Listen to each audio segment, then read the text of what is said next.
안녕하십니까. 12월 큐티 세미나를 시작하도록 하겠습니다. 네, 기도함으로 시작하겠습니다.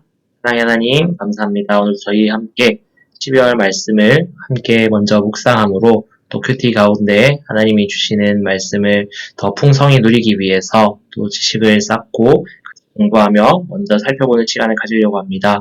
하나님 아버지, 이 지식을 통해서 하나님의 말씀을 더욱더 깊이 묵상하게 해주시고 지식만 더하는 것이 아니라 이 말씀을 통해서 우리의 삶이 새로워지는 놀라운 역사가 있게 하여 주시옵소서.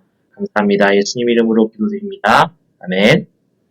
네, 12월은 11월과 계속해서 요한계시록 7장부터 22장 마지막까지의 말씀을 쭉 같이 살펴보는 시간을 가지려고 합니다.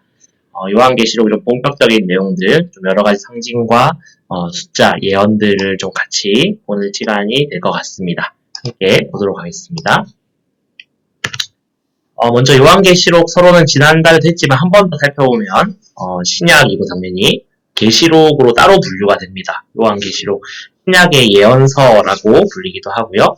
그래서 제목은 이제 요한계시록이라고 되어 있는데 요한계시록 내에서 계속해서 사도 요한이 썼다라고 계속해서 얘기를 하고 있습니다. 그래서 아포칼립시스 요한누라고 나오고 있습니다.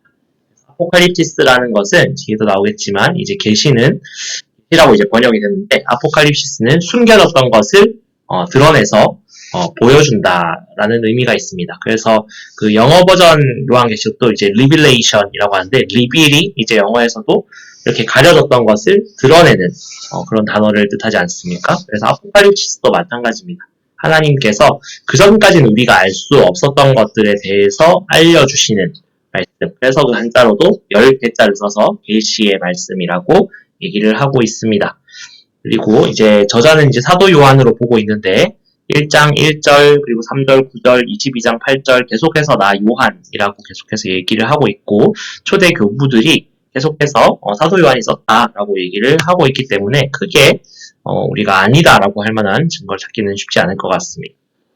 그리고 기록 장소는 아마도 지중해 반모섬에서 그 환상을 보고 반모섬에서 썼는지 아니면 반모섬에서 풀려난 뒤에 에베소에서 썼는지는 조금 이제 논쟁이 있긴 하지만 기본적으로 반모섬에서 본 환상을 가지고 기록했기 때문에 반모섬으로 봐도 크게 무방할 것 같습니다.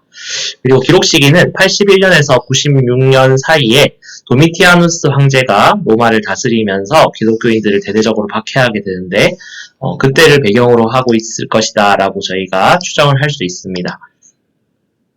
왜냐하면 로마 정부의 계속되는 박해와 교회의 여러 가지 어려움들이 아무래도 안시적으로 나오고 있기 때문에 이 로마 정부의 박해가 굉장히 극심할 때구나 라고 추정을 해볼 수 있고 사도 요한이 사역하던 그 시기 가운데 가장 박해가 심했던 시기는 아무래도 도미티아누스 황제 때 정부 전체적으로 이렇게 로마 전역에 있는 교회들을 박해했을 때라고 보여집니다.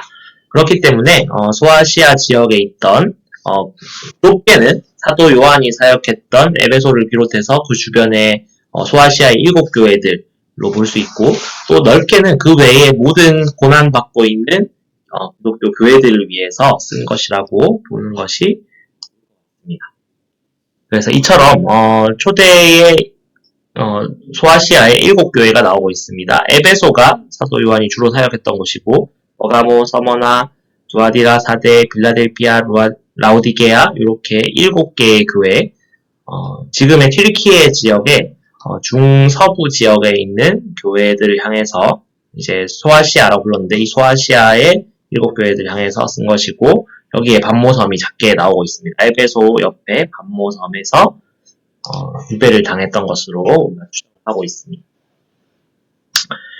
그래서 이 신학적 강조점은 환상과 상징을 통해서 교회를 향해서 메시지를 주는데 첫 번째는 어린 양 예수 그리스도의 최종 심판이 분명히 있을 것이라는 것입니다. 그리고 그 심판과 동시에 어린 양 예수 그리스도가 모든 악한 세력으로부터 최종 승리를 얻게 될 것이다. 그리고 새로운 예루살렘과 하늘의 예배를 보여주는 것을 통해서 우리가 이런 영광스럽고 기쁜 시간을 맞이하게 될 것이다 라고 하면서 교회들을 향해서 소망의 메시지를 보내고 있습니다.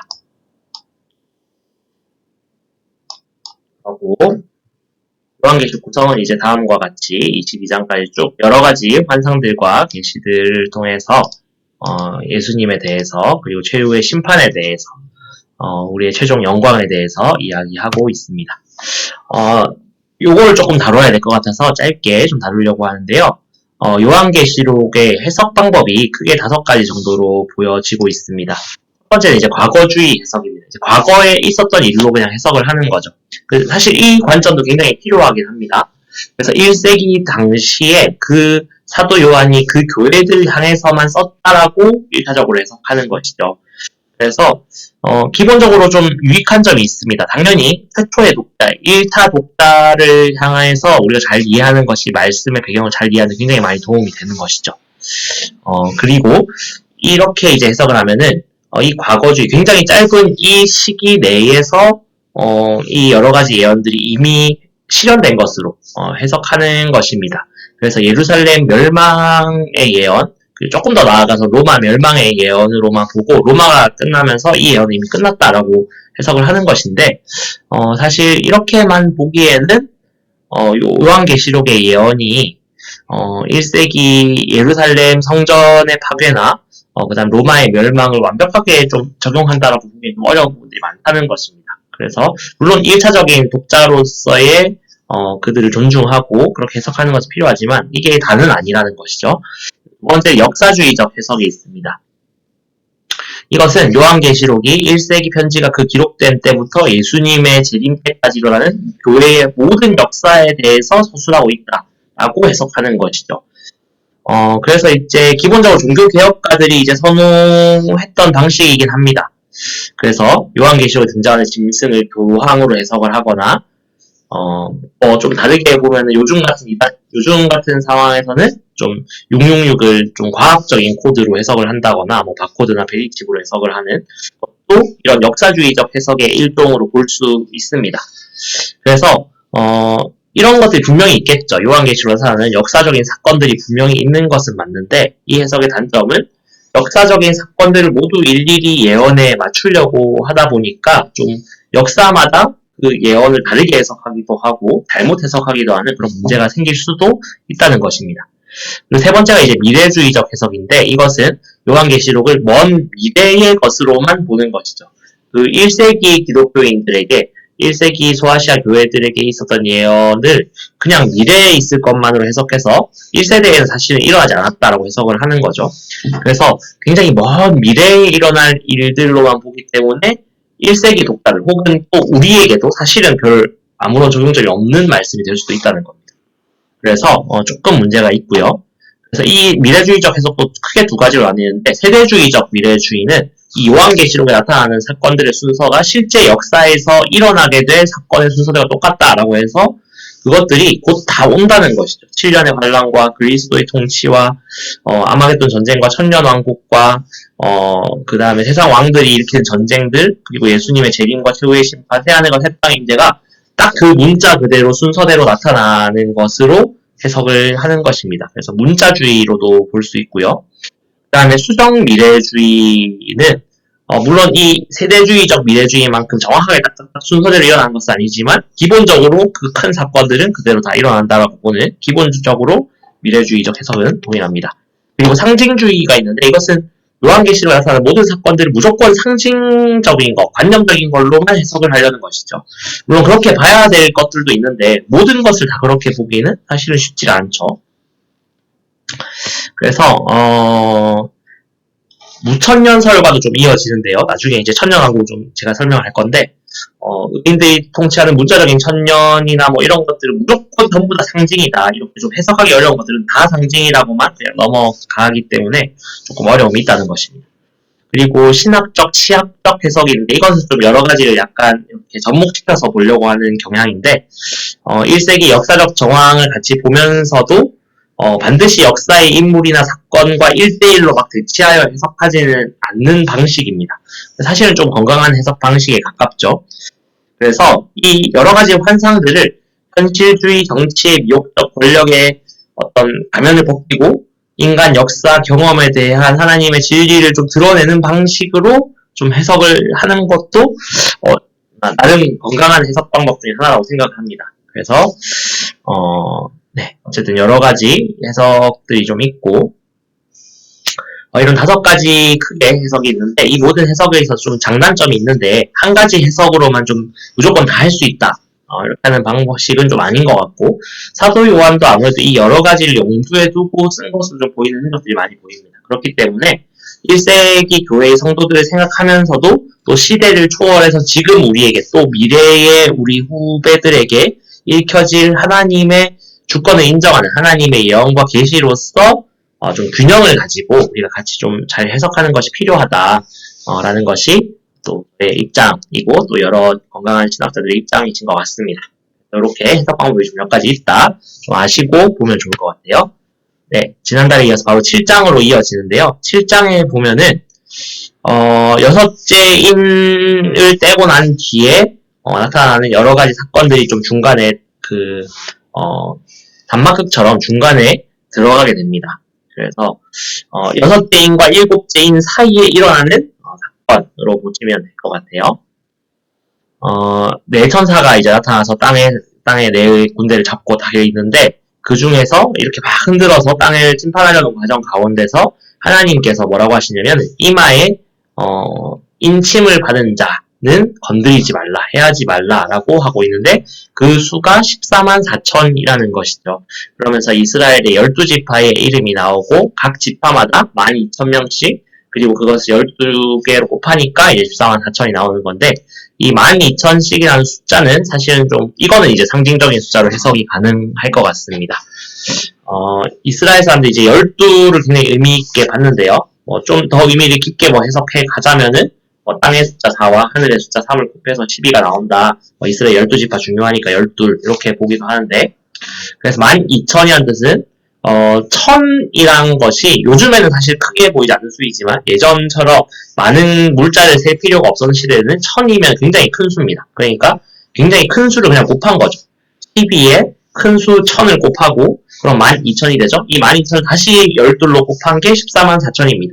그래서 이 14만 4천을 어떤 특정한 수, 딱 14만 4천 명만 구원하겠다. 그것이 아니라 굉장히 많고 많은 수로 해석하는 것이 옳다는 것이 많은 학자들의 생각입니다.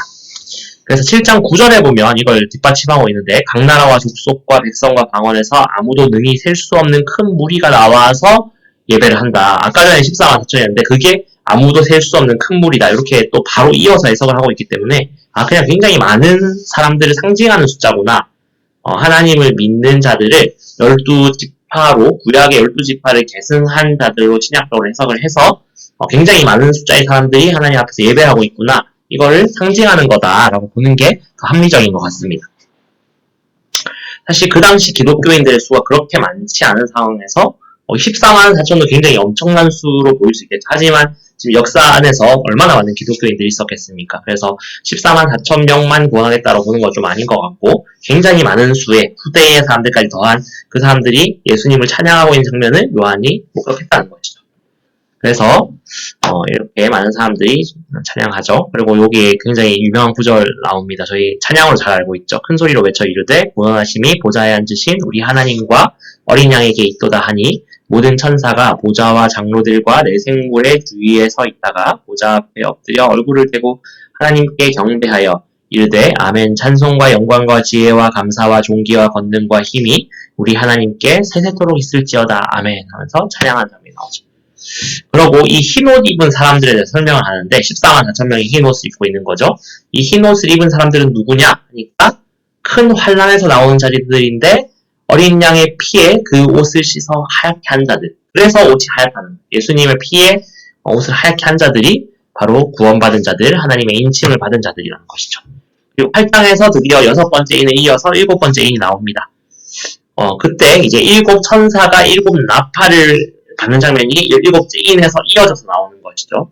그래서 7 나팔을 불기 직전에 이제 금향로가 등장하는데 이 금향로 안에는 성도들의 기도가 들어있다라고 합니다. 그래서 이 성도들의 기도를 하나님이 이제 그 향으로 태워서 그 향을 받으시고 천사에게 이 향로를 이제 제단에 불을 담아다가 땅에 쏟아서 세상을 심판하라고 하시는 장면이 나오는 것이죠. 그래서 성도들의 기도를 절대 무시하지 않고 다 듣고 계신다라는 것을 시각적으로 보여주시는 그런 장면이 중간에 나오고 있습니다. 그러고 나서 이제 7 나팔을 불 준비가 끝이 났습니다. 그리고 첫 번째 천사가 나팔을 불고 일곱 나팔의 재앙이 시작되는데 일곱 나팔의 재앙은 다음과 같습니다. 첫째 나팔은 우박과 불이 떨어져서 수목의 3분의 1이 타고, 둘째 나팔은 불 붙는 큰 산이 떨어져서 바다의 3분의 1이 피가 되고 바다 생물의 3분의 1이 죽고 배가 3분의 1이 깨집니다. 네, 상징적인 심판이라고 생각이 됩니다. 셋째 나팔, 횃불같이 타는 큰 별이 떨어져서 강과 샘의 3분의 1이 쓴 쑥. 여기서 이제 쑥은 우리가 먹는 그 쑥으로 이제 번역을 한 거긴 한데 사실은 독초에 가까운 겁니다. 그래서 그 독초에 의해서 그 물을 마신 사람들이 이제 죽게 됩니다. 그 넷째 나팔이 해와 달과 별이 3분의 1씩 어두워지고 중간에 독수리가 나타나서 화로다 화로다 아직까지 3가지 화가 더 남았다 이러면서 선포하고 지나가죠. 그리고 다섯째 나팔에서 무적행이 열리고 무적행이란 거는 이제 말 그대로 이제 바닥이 없는 굉장히 깊은 굴이 있다는 겁니다. 거기서 황충이 나오는데 황충은 이제 메뚜기죠. 메뚜기처럼 생긴 사실은 이제 어떤 괴물로 보는 게 맞는 것 같은데요. 이 황충의 왕을 아바돈이라고 합니다. 아바돈이 이제 히브리어로 이제 사탄의 왕으로 이제 묘사되는 그런 생물, 이제 영적 존재인데 이 황충들이 아바돈의 명령을 받아서 5달 동안 사람들을 죽이고 다니는 거죠. 그러고 여섯째 나팔이 울리면 유브라데 강에서 네 천사가 풀려나서 사람 3분의 1을 죽이고 이때 사람을 죽이러 다니는 마병대가 불빛, 자줏빛, 유황빛 3가지의 색깔의 호심경을 입고 있는데 2만만이라고 나옵니다. 그냥 진짜 숫자 그대로 원어에도 보면 2만 곱하기 만으로 만으로 돼 있는데 곱하는 게 맞겠죠. 이제 이 당시에는 뭐 그런 식으로 숫자를 많이 표기했기 때문에 그렇게 되면 실제적인 숫자는 한 2억 명 됩니다. 그냥 이것도 마찬가지로 굉장히 많은 숫자의 어떤 심판자들이 나타나는 것으로 이해하면 될 것 같습니다. 그래서 불과 연기와 유황으로 또 사람들을 죽이고 그것을 탄 말들의 또 뱀처럼 생긴 꼬리가 있는데 그 뱀들이 또 사람을 물어서 죽인다. 이렇게 설명을 좀 하고 있어요. 굉장히 끔찍하죠. 그래서 이 재앙에 이제 죽지 않은 사람들은 회개하지 않고 여전히 우상을 숭배하고 있다라고 그러고 있습니다. 이렇게 큰 심판이 일어나고 하나님의 그 명확한 징조가 보이는데도 하나님 앞에서 회개하지 않고 여전히 우상을 숭배하는 모습을 보여주고 있는 것이죠. 그리고 7째 나팔이 불기 전에 또 중간에 있는 단막극이 또 나오게 됩니다. 내가 또 보니 힘센 다른 천사가 나타납니다. 그래서 이 묘사하는 모습이 그 요한계시록 앞쪽에서 예수님을 묘사하는 모습과 좀 비슷해서 이 힘센 천사를 예수님으로 보는 그런 해석도 있긴 한데 요한이 예수님을 천사라고 번역을 한 적이 잘 없습니다. 그래서 아마도 다른 천사가 맞는데 이 천사의 모습이 그 앞에서 예수님에 대해서 묘사했던 그런 모습과 비슷한 것은 그 예수님의 권위를 받아서 이 천사가 앞에 있기 때문에 그렇지 않을까 정도로 해석을 할 수 있고 그냥 다른 영적 존재로 보는 게 맞을 것 같습니다. 하나님의 심판을 담당하는 영적 존재인 것이죠. 그래서 7 무대가 이 천사가 말하니까 이러는데 뭔가 하나님의 말씀이었던 것 같아요. 근데 그 말씀에 대해서 요한이 계속 아까 전부터 기록하라고 했으니까 기록을 하려고 하는데 기록하지 말라라고 하는 겁니다. 이 말씀이 주는 것은 의미는 무엇입니까? 우리가 하나님에 대해서 모든 것을 다 알고 있지 않다는 거예요. 이거 상징적으로 보여주는 거예요. 하나님에 대해서 모든 걸 다 알 수도 없고 알아서도 안 된다라는 것을 알려주는 것이죠. 그래서 다 알지는 못하지만 뭔가 하나님의 뜻이 있었다는 거죠. 자, 그리고 또 다른 음성이 나서 두루마리가 나타나서 요한에게 먹어버리라고 합니다. 그래서 입에는 꿀같이 달고 배에는 쓰다고 하는데 이 말씀이 에스겔서 2장 8절이나 에스겔서 3장 1절에도 비슷하게 나옵니다. 하나님의 두루마리를 먹으라는 거죠. 이 두루마리는 전통적으로 이제 하나님의 말씀으로 해석이 되고 하나님의 말씀을 먹으라는 것입니다. 그래서 이 먹었을 때 이 하나님의 말씀이 꿀과 같이 달다 이런 표현을 10편 19편이나 10편 119편 103절 같은 데도 보면은 하나님의 말씀은 꿀같이 달다 이런 얘기들이 나오지 않습니까? 그래서 이거는 좀 이해가 쉽게 되는데 배에 쓰다는 말은 무슨 말인지 사실은 이제 명확하게 알 수는 없습니다만 요한이 맡게 된 그 말씀의 사역이 사실은 그 심판의 말씀을 또 선포해야 되기 때문에 사실 굉장히 쉽지 않은 또 좀 고통을 겪어야 될 수 있는 그런 말씀이기 때문에 배에는 쓰다라고 한 것이 아닌가 라고 해석을 할 수 있고요. 요한에게 이 두루마리 말씀을 먹으라고 한 이유는 이 말씀을 다시 예언하고 선포해야 되기 때문에, 그것이 요한의 사역이기 때문에 이 요한계시록에서 봤던 것들을 또 기록하고 하나님의 복음을 또 선포해야 될 사도로서의 사명이 있기 때문에, 그래서 11절에 보면 네가 많은 백성과 나라와 방언과 임금에게 다시 예언하여야 하기 때문에 이걸 먹으라고 하신 것으로 해석을 할 수 있습니다. 그러고 지팡이 같은 갈대가 나오는데 여기서 왜 갈대냐? 사실 이 구약 시대까지만 해도 지금처럼 막 측량 기구들이 막 엄청 발전한 게 아닙니다. 그래서 대부분의 일반인들은 그 갈대를 꺾어서 예를 들면 한 건물을 지을 때 이 한 갈대로만 가지고 기준을 잡아서 건물을 짓고 어떤 물건을 만들고 했다는 겁니다. 그러니까 이 갈대를 이제 헬라어로 캐논이라고 하는데, 이 캐논이 나중에 성경에서도 정경을 뜻할 때 캐논이 됩니다. 이거는 딱 기구에 의해서 딱 수치가 맞다는 거죠. 그것을 이제 캐논이라고 하는데, 여기서 마찬가지로 측량할 때 갈대를 쓰는 게 그런 이유입니다. 그래서 하나님의 성전과 제단과 그 안에서 경배하는 자들을 측량하라고 하는데, 이 측량이라는 것은 동시에 그 사람의 관할 안에 있다는 것이. 우리가 측량을 하면은 그만큼의 토지를 또 내가 소유하는 개념으로 이해를 하는 것이죠. 그런 것처럼 하나님께서 측량하신 곳은 하나님께서 다스리신다는 거예요. 그런데 성전 바깥마당은 하나님께 잠깐 이방인들에게 주어서 42달 동안 짓밟게 하신다는 겁니다. 그래서 이게 좀 해석이 좀 어렵긴 한데요. 제가 그냥 선호하는 해석을 좀 소개를 하려고 합니다. 지금 요한계시록에 42개월, 그리고 1260, 그리고 셋대 반, 한때, 두대, 반대, 그리고 사흘 반, 요런 표현들이 나오는데, 저는 요것들을 거의 같은 개념으로 보는 해석이 좀 맞지 않을까라고 한번 생각을 해봅니다. 이 해석들이 굉장히 여러 가지가 있습니다. 이때를 각각 다르게 해서 막 여러 가지 문헌이나 역사적 배경들을 해가지고 좀 다르게 해석하는 방식도 있는데, 사실은 좀 복잡하기도 하고요. 그리고 저도 이게 좀 각각 이렇게 다르게 해석하는 게 이 요한계시록 저자의 좀 저작 의도에 맞을까라는 생각이 좀 들어서 좀 가장 쉽게 사람들이 직관적으로 볼 수 있는 방법을 저는 좀 채택을 하려고 해요. 그래서 이 42달이라는 것은 사실은 예수님의 초림 그리고 혹은 승천부터 해서 다시 오실 재림까지의 그런 기간인데, 이걸 상징하는 기간인데 사실은 다 같은 때라는 거예요. 42달이 사실은 42달이죠. 곱하기 30 하면 1260일이 나옵니다. 그리고 요거를 1260일, 42달은 또 곧 다르게 보면 3년 반의 기간이죠. 그래서 이 기간을 다 같은 달로 보고 예수님의 초림부터 재림까지의 교회가 핍박받는 기간으로 그냥 쉽게 해석을 하는 겁니다. 네. 그래서 저는 좀 이렇게 보고 있고요. 그래서 하나님의 성전 바깥마당, 하나님의 그 성전 안쪽까지는 아니지만 그 성전 바깥마당은 이방인들에게 줘서 그것을 짓밟히도록 한다기보다 그거를 하나님이 좀 잠시 용인하신다는 거예요. 성전 안은 무엇이냐? 교회 안인 거죠. 물론 교회도 핍박을 받지만 이 성전 바깥마당은 이 세상과 접점이 있는 교회의 차원인 거고, 그 안쪽은 하나님의 교회로서 무형의 교회죠. 건물로서의 교회가 아니라 그 교회는 계속해서 지켜가시되 그 교회가 속해 있고 세상에서 접하게 되는 그런 면에서는 계속해서 고난을 받게 된다는 것으로 해석을 해봤습니다. 네. 저의 해석을 받고 저는 많은 학자들도 이렇게 해석을 하기도 합니다.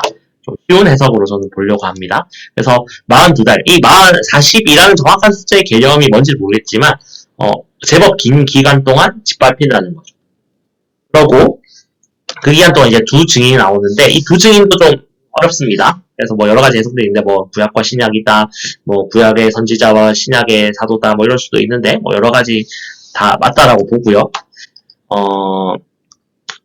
구약에서 어쨌든 2명 이상의 증인을 세우도록 하는 그런 전통 때문에 이 두 증인이라고 또 표현한 것 같기도 합니다. 그리고 두 감람나무라고도 하는데 이 두 감람나무는 스가랴서 4장 14절에 나오는 그 감람나무로 볼 수도 있고, 촛대 같은 경우는 또 1장 20절에 나왔던 7교회에 각 촛대가 있기 때문에 그런 촛대의 의미가 아닐까 이렇게 좀 해석을 할 수 있습니다. 어쨌든 이 기간 동안 두 증인이 있어서 1260일 동안 마찬가지로 42달과 같은 기간이죠. 사실은 같은 기간 동안 예언을 한다는 것입니다. 하나님의 말씀을 지켜서 또 믿지 않는 자들을 향해서 예언의 말씀을 계속 선포하는 거죠. 이 증언이 끝났을 때 이제 재림이 곧 다가온다는 거예요. 이 거의 우리에게 주어진 기간이 다 끝났을 때 무적행으로부터 올라오는 짐승이 있다는 거죠. 전쟁을 일으켜서 그들을 이기고 그들을 죽인다라고 합니다. 그래서 이제 죽은 것 같고 이제 끝난 것 같은데 사흘 반 만에 뭐 또 성경에 나온 그 사흘 만에랑 기간과 겹치죠.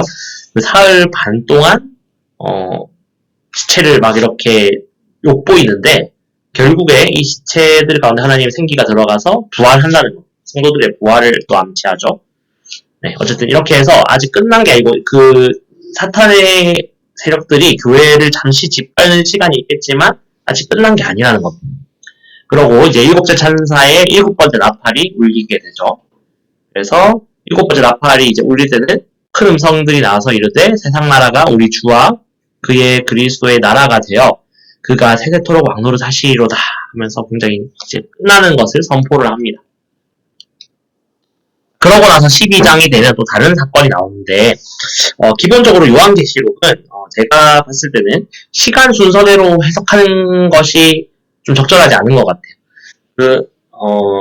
한 중요한 타임라인이 있고 중간중간에 좀 중요한 사건들을 약간 확대해서 이렇게 좀 설명하는 듯한 약간 뭐랄까 에피소드를 좀 설명한다고 할까요? 그런 에피소드가 좀 들어있는 형식인 것 같고 그 다음에 좀 크게 중요한 사건들을 약간 또 다른 관점으로 또 다른 한상을 한 번 더 해석하는 것으로 좀 보는 게 맞는 것 같습니다. 기본적으로 예수님의 승천 이후에 예수님의 재림 때까지의 중요한 그 타임라인을 여러 번 반복해서 좀 중요한 그런 주제에 따라서 좀 여러 번 반복하는 경향이 좀 있는 것 같고 그래서 또 새로운 사건 이것들이 좀 일어난다라고 보기에는 좀 복잡해지는 것 같습니다. 그래서 저는 이것도 마찬가지로 예수님의 재림 때까지의 어떤 사건을 해석하는 또 다른 에피소드를 설명하는 거라고 생각하는데요. 그래서 하늘에 큰 이적이 보이는데 해를 옷 입은 한 여자 그 발 아래는 달이 있고 머리엔 12별의 관을 쓴 여인이 나타납니다. 그러고 나서 7머리와 10뿔을 가진 용이 나오고 이 여자의 아들이 또 나오는데요. 기본적으로 그러면 이제 시나리오가 딱 정해지는 거죠.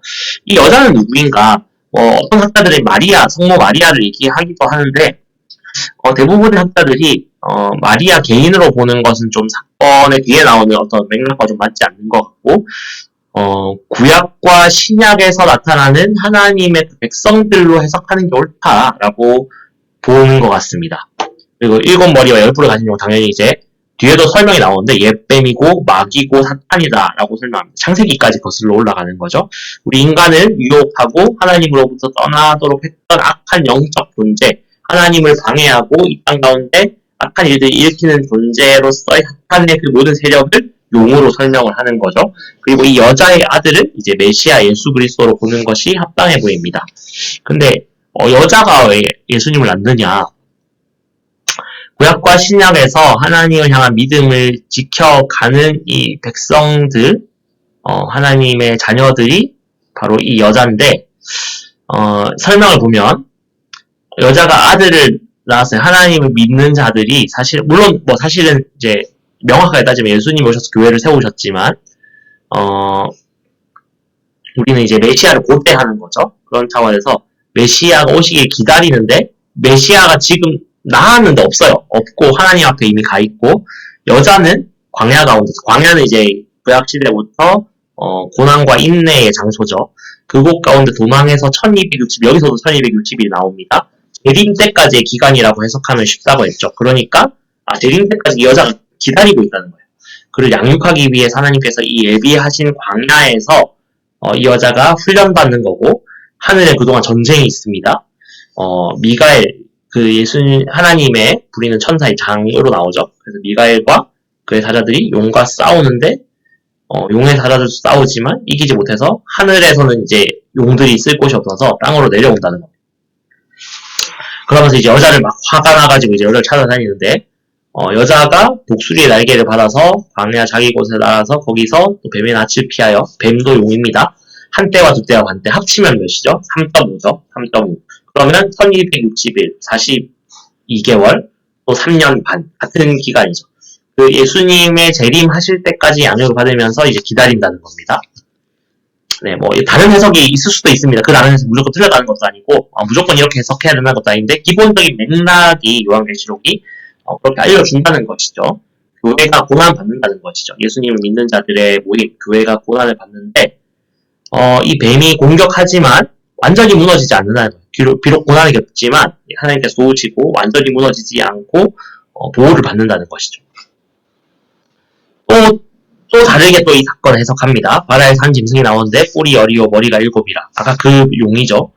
신성 모독하는 힘들이 있고 또 과장되고 신성 모독하는 힘을 받고 42달 동안 일할 권세를 받아서 일을 하는데 네, 마찬가지죠. 예수님 재림 때까지만 그것이 잠깐 주어졌다는 거예요. 이 세상의 권세들은 잠깐 주어졌을 뿐이라는 거예요. 그러니까 권세를 받아 그 짐승의 우상에게 생기를 주어 그 짐승의 우상으로 말하게 하고 짐승의 우상에게 경배하지 아니한 자는 며칠은 다 죽이게 하더라.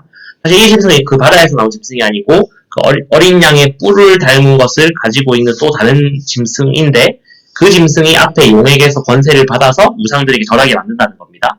그리고 사실은 뭐 같은 세력이라 볼 수 있겠죠. 그래서 이 짐승에게 표를 받은 사람들 그 표를 보니까 그 수가 666이다. 그래서 666이 여기 나오는데 이 666이 뭐냐? 사실은 그 당시 사람들은 쉽게 생각했을 것 같다라고 저는 보고 있습니다. 그 히브리어 스펠링인데요. 예, 헬라어가 아니고 히브리어입니다. 당시 이스라엘 사람들 바로 알아들었을 거예요. 그래서 히브리어로 이제 뭐라고 읽었냐면은 네로 카이사르를 네론 케사르라고 읽었어요. 히브리어 발음으로. 그래서 히브리어에서는 이 당시 모음이 없었습니다. 그래서 자음만 놓고 모음은 습관적으로 관습적으로 읽었는데 네로 이 오 바브에 해당되는 이 바브 오를 사실 이제 모음 같지만 이걸 자음으로 해석을 했어요. 자음으로 해석을 했고 그 다음에 네론이라고 하는 곳이 있었고 네로라고 하는 곳이 있었어요. 니은 받침이 있는 곳이 있고 없는 곳이 있었는데 그래서 실제로 666이라는 사본도 있지만 또 다른 사본에서는 이 문 50을 뺀 값 네로라고 부르면은 이 니은 받침이 없잖아요. 그럼 요걸 뺀 값을 606이다라고 한 사본들도 있습니다. 그게 굉장히 강력하게 뒷받침해 주는 거죠. 그래서 네로라고도 했고 네론이라고 하는 지역들도 있었는데 그 지역에 따라서 666이라고 한 것도 있었고 606이라고 이제 사본을 기록한 것도 있었다라는 것은 네로를 같이 지칭하는 게 맞지 않을까라고 좀 추측을 하는 거죠.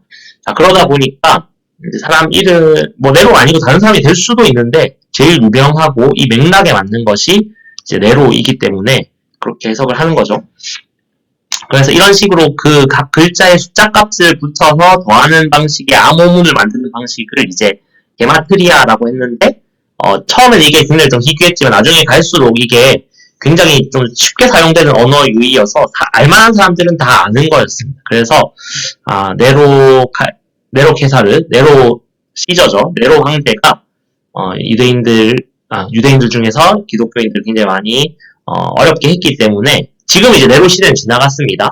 도미티아누스 황제의 시대가 왔는데 도미티아누스 황제가 문제다 뭐 이런 식으로 말하기 어려우니까 666이라고 한 번 더 꼬아서 만약에 걸리더라도 네로 황제니까 그래서 적그리스도의 세력을 이렇게 표현한 게 아닌가라고 해석을 하는데 저는 그렇게 보는 것이 뭐 괜찮을 것 같습니다. 자, 그러고 나서 14장 1절에 다시 14만 4천이 나오죠. 이건 설명 안 할게요. 네, 하나님을 믿는 자들. 그래서 굉장히 큰 소리가 나고 14만 4천 명만 24종나와 내생물이 부르던 그 찬양을 부를 수 있다. 천국에 이른 자들이 하나님 앞에 예배할 수 있다. 이런 장면이 나오고 그러고 14장에서 인자와 같은 이가 나와서 낫을 가지고 있습니다. 추수를 해야 되는데 낫을 휘둘러서 땅에 곡식을 거두라고 천사가 요청합니다. 그러니까 그렇게 곡식을 거두죠.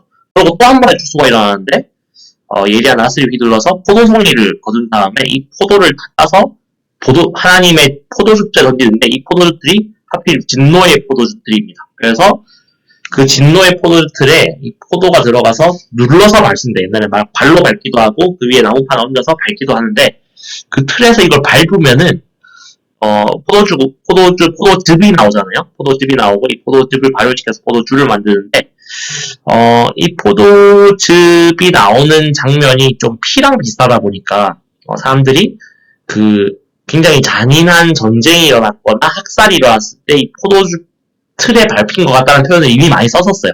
그러니까 심판의 이미지가 여기 들어있는 거죠. 그래서 여기서 직접적으로 나옵니다. 틀에서 포도즙이라고 안 하고 피가 나와서 말굴레까지 닿았고 1600 스타디온에 퍼졌다. 스타디온 단위가 굉장히 큰 단위거든요. 그래서 지금의 단위로 치면 1600 스타디온이면은 3300km입니다. 300km. 300km까지 피가 나갈 정도로, 좀 과장법이죠. 피가 날 정도로 굉장히 많은 사람들이 하나님의 진노의 포도틀에서 이렇게 형벌을 당한다라는 이미지를 보여주고 있습니다. 그래서 이 예수님이 뭐 여러 가지 얘기했었던 비유, 수수의 비유랑도 약간은 이어지죠. 근데 이건 약간 알곡을 모으는 쪽 말고 가라지 쪽, 이제 심판받는 쪽에 대한 예언이다라고 볼 수도 있습니다. 자, 그리고 15장부터는 이제 마지막 7재앙에 대한 이야기가 나옵니다. 대적재앙이 이제 나오죠. 그래서 대적재앙에 대한 이야기들이 좀 나오고 7대적을 땅에 쏟으라라고 해서 16장부터 첫째 대접, 둘째 대접, 셋째 대접에서 여러 가지 대접의 심판이 나옵니다. 대적재앙이 이제 마지막 재앙이기 때문에 앞에는 그 3분의 1씩 죽어 나갔다면은 대적재앙 때는 다 죽는다 이런 표현들이 다 나오고 있습니다. 그래서 마지막 대접 때 큰 지진이 나서 모든 것이 끝장났다. 꿈들도 없어지고 산들도 없어질 정도로 이제 큰 지진이 났다라고 얘기를 하고 있습니다. 이 당시에는 가장 큰 재앙이 이제 지진으로 볼 수 있죠. 그렇기 때문에 이게 났고 7대접을 가진 7천사 중에 이제 하나가 17장 되면 이제 그 지진을 끝으로 해서 7대접 이야기는 끝이 납니다. 큰 음녀가 받을 심판을 이제 보여주겠다라고 합니다. 그래서 이 7대접의 심판도 사실은 세상을 향한 심판인데 7대접을 가진 천사 중 한 명이 나타나서 보여주는 음녀가 받을 심판도 사실은 세상 세력에 대한 바벨론, 음녀에 대한 심판인 것이죠. 그래서 이 여인은 짐승을 타고 있는데 붉은빛 짐승을 타고 있고 이 짐승의 몸에는 하나님을 모독하는 이름이 있고 여자가 자줏빛과 붉은빛 옷을 입고 금과 보석과 진주로 꾸미고 손에 금잔을 가졌는데 가증한 물건과 그의 음행에 더러운 것들이 가득했고 이 당 안에 뭐가 있냐면 성도들의 피와 예수의 증인들의 피가 있다는 것이죠. 그리고 그 여인의 이름이 큰 바벨론이라는 겁니다. 여기서 이제 바벨론이라고 표현했지만 사실은 상징적으로 바벨론은 이미 멸망했거든요. 상징적으로 그 당시에 세상에 많은 권력을 쥐고 있고 그리스도인을 핍박했던 로마로 보는 것이 합당하다는 것이죠. 그래서 이 여인에 대한 심판이 나오고 있습니다. 무너졌도다 큰 성 바벨론이여 귀신의 터소와 각종 더러운 영이 모이는 곳과 각종 더럽고 가증한 새들이 모이는 곳이 되었도다 이러면서 내 백성아 거기서 나와 그의 죄에 참여하지 말고 그가 받을 재앙을 받지 말라 라고 하면서 바벨론에 대한 심판이 선포가 됩니다. 그리고 이 심판이 왜 있었는가 이제 명확하게 얘기를 하고 있죠. 선지자들과 성도들과 및 땅 위에서 죽임을 당한 모든 자의 피가 공중에 있었기 때문에 심판했다는 겁니다. 그러고 이 심판에 대해서 이제 천사들이 찬송합니다. 그의 심판은 참되고 의로운지라 음행으로 땅을 더럽게 한 큰 음녀를 심판하사 자기 종들의 피를 그 음녀의 손에 갚으셨도다 하고 그래서 우리가 생각했을 때는 하나님이 사랑의 하나님이니까 뭐 다 용서해야 될 것처럼만 이해하지만 사실은 하나님은 공의의 하나님이시기도 합니다. 우리는 그 공의롭게 심판할 수 없는 존재지만 하나님의 심판은 공의롭다는 거예요. 아무리 잔인하더라도 하나님의 심판은 공의롭다라고 찬양하고 있는 것이죠. 그리고 이제 어린 양의 혼인잔치가 나옵니다. 혼인잔치 이야기가 나오고 우리는 아내가 다시 드레스를 한마디로 입는 거죠. 빛나고 깨끗한 세마포 옷을 입는데 앞에서 나온 그 흰 옷은 예수님의 피에 빨아들인 옷이라면 이 세마포 옷은 성도들의 옳은 행실이다 라고 얘기를 하고 있습니다. 그리고 백마탄자가 나옵니다. 그래서 공의로 심판하며 싸우시는데 그 모습이 앞에서 얘기했던 요한계시록 초반부에서 얘기했던 예수님의 모습과 비슷합니다. 그리고 그의 입에서 예리한 검이 나오는데 분노의 포도주틀을 밟겠고 이 얘기가 나오는데 이게 또 앞의 사건과 각각의 사건이 아니라 그 장면을 좀 다른 관점에서 에피소드를 묘사하는 것이라고 보는 게 저는 합당해 보입니다. 심판에 대해서 다시 한번 얘기를 하는 거죠. 그러고 천사가 무적의 열쇠와 큰 쇠사슬을 그의 손에 가지고 하늘로부터 내려와서 용을 잡으니 뱀이요 마귀요 사탄이라 잡아서 천년 동안 결박하여 천년이 타도록 미혹하지 못하게 하는 기간 얘기가 나오고 이 기간 동안 그리스도와 더불어 성도들이 천년간 다스리는 것이 나오는데 요것에 대한 해석이 조금 분분합니다. 이걸 넣는 걸 조금 깜빡했네요. 확대해서 보여드리도록 하겠습니다.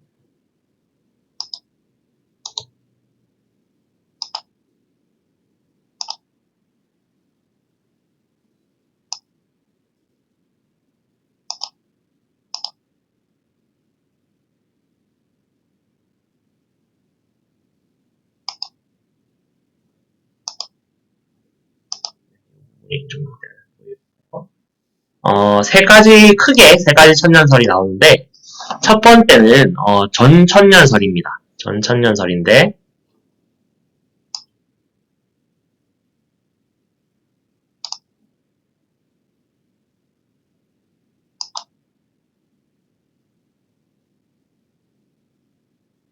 이 전자는 헷갈리실 수 있는데,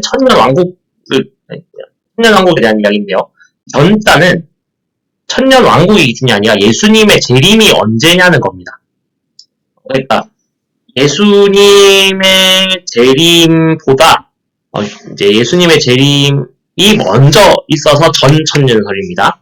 좀 이해되시죠? 이 천년왕국이 언제, 그렇게 하면 좀 헷갈립니다. 그래서, 천년왕국 이전에 예수님이 재림하시기 때문에 전천년설이라는 거예요. 그래서 예수님이 재림 먼저 하시고, 성도들과 나중에 천년왕국이 있고, 3차 부활이라고 하죠. 불신자들의 부활과 모든 실패 다 끝나고 새하늘과 새 땅이 나서 영원한 상태로 일어나는 것을 전천년설이라고 하고, 그 다음에 후천년설이 있습니다. 그러니까 후천년설은 재림이 나중이라는 거죠. 그래서 이 후천년설에 따지면 예수님의 재림이 오기 전에 어떻게 보면 지금도 그 천년에 해당이 될 수가 있는 거죠. 천년왕국이 교회의 시대 가운데 천년왕국이 있고 예수님의 재림이 있고 영원한 상태가 이어진다는 거예요. 그래서 이 천년이 꼭 문자적 천년이 아니라서 예수님의 초림 이후에 모든 기간을 다 천년으로 보기도 하고요. 혹은 재림 이전에 딱 천년이 있을 것이다 라고 하는 사람들도 있습니다. 그래서 우천년설이 있고, 무천년설은 천년왕국 딱 그냥 상징적인 표현이기 때문에 그런 것은 그 문자적인 차원의 천년왕국은 없다라고 보는 것이 무천년설입니다. 사실 다 뭐 약간 신학적인 맥락들이 있고요. 뭐가 옳다라고 하기 사실 좀 쉽지 않은 상황인데, 네. 어떤 것이 더 적절할지는 여러분들이 지혜롭게 좀 판단해 보셔도 괜찮을 것 같습니다. 자, 그래서 천년왕국 이야기가 나오고 그 다음에 이제 생명책 이야기가 나옵니다. 그 구약 시대부터 이제 모세 이야기나 또 시편 이런 데 보면 생명책이 여러 번 나오는데 이것도 하나님이 자기 백성들을 인지하시고 구원하시는 하나의 방편을 상징적인 표현으로 쓴 것이 아닐까로 보는 게 합당해 보입니다. 그래서 이 생명책이 기록되지 못한 자는 불못에 던져질 것이다 라고 이야기가 나옵니다. 그리고 21장의 그 유명한 새하늘과 새 땅, 이걸 사실 굉장히 좋은 뜻이죠. 신천지에서 우리가 하나님과 함께 영원을 누리는데 그것을 이제 신천지가 뺏어가서 좀 쉽게 쓰지 못하는 말이 됐죠. 사실 굉장히 좋은 뜻입니다. 새 하늘과 새 땅을 우리는 소망하죠. 그래서 처음 하늘과 처음 땅이 없어지고 처음 바다도 이제 없고 새로운 곳이 이제 임하는 거죠. 그러고 거룩한 성 새 예루살렘이 하나님께로부터 하늘에서 내려오니 그 준비한 것이 신부가 남편을 위하여 단장한 것 같다. 그 어린 양의 혼인 잔치와 비슷한 이미지를 보여주고 있죠. 그래서 이 마지막 왕국 하나님의 그 새로운 예루살렘에서는 더 이상 눈물이 없고 하나님께서 함께 해주시기 때문에 그 아픈 것들이 다 지나갔기 때문에 더 이상 아픔과 고통이 없는 새로운 곳이다 라고 얘기를 하는 것이죠. 그래서 여러 가지 보석으로 되어 있다라고 하는데 이것도 그 당시에 사람들이 귀하다고 생각되는 것들을 다 이렇게 표현한 상징적인 표현이 되지 않겠습니까? 요즘 시대의 사람들에게 약간 새하늘과 새 땅 그리고 하나님의 도성을 표현하라고 하면 뭐 약간 부르치칼리파 같은 막 그런 거충 건물, 화려한 건물들을 설명할 수도 있겠죠. 그 당시 시점에서 사람들에게 좀 잘 묘사하기 위해서 그렇게 썼던 것 같아요. 그래서 12지파의 이름이 있는 문들이 있고 그 주춧돌은 사도들의 이름이 있었다. 이렇게 설명을 하고 있습니다. 그리고 22장에 수정과 같은 맑은 생명수의 강이 하나님과 어린 양의 보좌로부터 흘러가서 생명나무가 있어서 만국을 치료하게 하고 다시는 저주가 없고 모든 사람들이 이제 하나님을 볼 수 있게 되는 그런 놀라운 역사가 22장에서 나오면서 이제 마무리가 되고 있어요. 그러면서 예수님께서 하시는 말씀이 내가 속히 올 것이다. 이게 진짜 중요한 메시지. 내가 올 것인데 속히 올 것이다.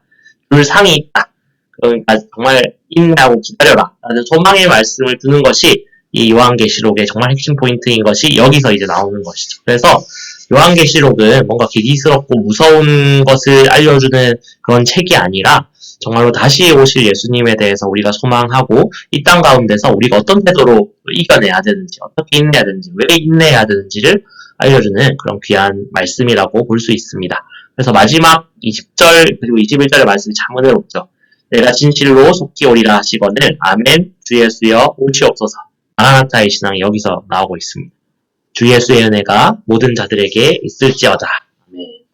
고난 가운데 있었던 고린도 유배 가운데서 핍박 가운데 있었던 요한이 하나님으로부터 오는 그 계시를 받고 교회를 위로하고 성도들이 격려하기 위해서 이 편지를 썼고 그것이 지금 우리에게도 악한 세상의 권세 가운데 눌려있는 것 같은 지금 가운데서도 여전히 우리에게 소망이 되는 것을 보게 됩니다.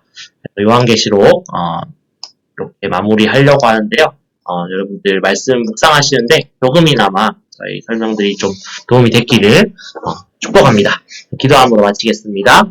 하나님 아버지 요한계시록의 말씀을 주시니 감사합니다. 하나님 이 말씀 우리가 잘 묵상하면서 또 우리가 12월 한 달 동안 하나님 주신 말씀을 잘 묵상할 수 있도록 하나님 인도하여 주시옵소서. 감사합니다. 예수님 이름으로 기도드립니다. 아멘.